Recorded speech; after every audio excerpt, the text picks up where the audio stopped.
먼저 이태원 참사 희생자분들의 명복과 가족분들에게 마음으로 깊이 애도합니다. 이태원 참사가 있었던 날 제 막내딸도 남자친구와 이태원의 할로윈 축제에 갔었답니다. 버스를 타고 갔었는데 차량이 밀렸고 이로 인해 머리가 너무 아파와서 힘들었는데 발도 디딜 틈도 없는 많은 인파로 인한 혼란스러움과 점점 더 깨질 듯이 머리가 아파와 놀기 어렵겠다는 생각에 발길을 돌려 떠난 후 7분 후에 벌어진 참사 소식에 망연자실했다는 심정을 딸이 전화로 집으로 전화해왔고 오빠들과 서로 안부를 하며 자기들끼리 안부를 챙겼다는 후문을 들었습니다. 세계에서 대한민국은 이미 대중문화와 강국으로도 식문화로도 한국에 대한 관심은 우리 국민들보다 더 뜨겁습니다. 이번 사고로 거의 전 세계가 애도 분위기가 되었습니다. 어제 날짜로 뉴욕타임즈와 영국 가디언즈에 소개된 내용을 전하고자 합니다. 가디언즈 보도에 따르면 대규모 군중에 모였을 때 어떻게 해야 되는가에 대한 내용을 내놓았는데요. 한평 가로 세로 1.8m에 4명이면 보통이고 5명부터는 사고 위험이 있을 수 있다고 전합니다. 그런데 발이나 땅이 보이지 않는 상황이고 옆에 가게들에서 틀어놓는 스피커폰, 큰 소리에 옆 사람 말소리도 잘 들리지 않았답니다. 누군가가 무심하게 밀어 뒤로라고 외쳤어도 살리는 계획을 갖고 한 것은 아니었잖아요. 그것보다는 잘못된 계획, 잘못된 설계, 잘못된 통제, 잘못된 치안, 잘못된 관리에 대한 책임이 전적으로 당국에 있다는 것이 영국 가디언의 보도입니다.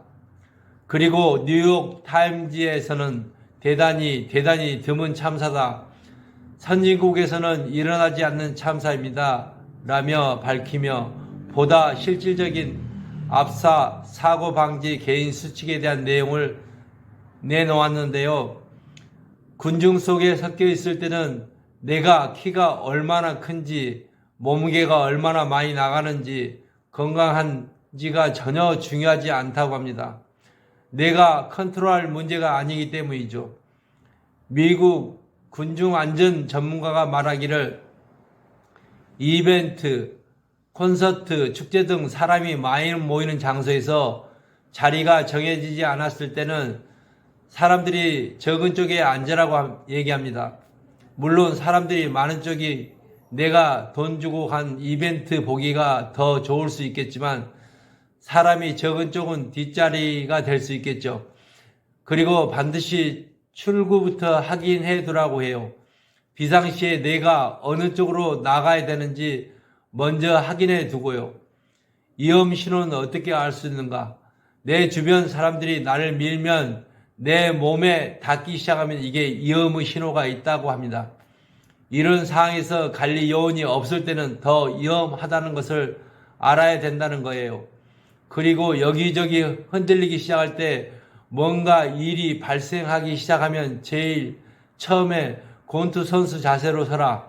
두 손을 가슴 앞으로 하고 방어 태세와 공격 태세를 동시에 갖고 있잖아요.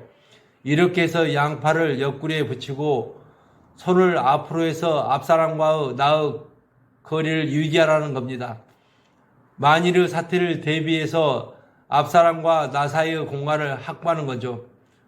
발은 똑바로 서지 않고 한 발을 다른 발보다 앞에 둬서 균형을 맞추고 그래야 압박하는 사람의 압력을 흡수하기가 쉽답니다.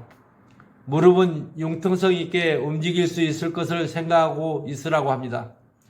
군중들이 웅성거릴 때 뭔가 떨어뜨리기가 쉬운데 심지어 그 중요한 핸드폰이 떨어져도 줍지 말랍니다. 주우려고 자세를 굽히면 다시 일어설 수 없을 확률이 아주 높다고 얘기합니다. 소리도 지르지 말라고 합니다. 소리를 질러봤자 도움이 되지 않고 산소만 낭비한다고 해요.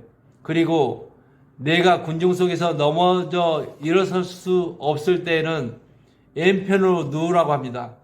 그래야 심장과 폐를 보호할 수 있다는 거죠. 군중들이 통로로 나갈 때는 군중이 몰리는 방향으로 나가랍니다. 예를 들어 앞에서 내가 출구 방향을 N편을 봤더라도 군중의 쏠림이 오른편으로 가고 있어요. 이때는 내가 본 곳을 포기하고 군중의 쏠림 쪽으로 가야지 내가 안전하답니다. 절대 거스르지 말아라. 이 내용을 뉴욕타임즈에서 따로 내보낸 기사입니다. 우리가 앞으로 재발 방지를 위해서 철저히 데이터 분석과 군중 모집 이동 분석해서 더 성숙하게 대처해 나가야 하겠습니다. 애도의 시간입니다. 상상하지 못한 일을 겪게 된 이번 사고는 우리 모두가 참으로 안타까운 사고일 수밖에 아픔이 더욱 큽니다.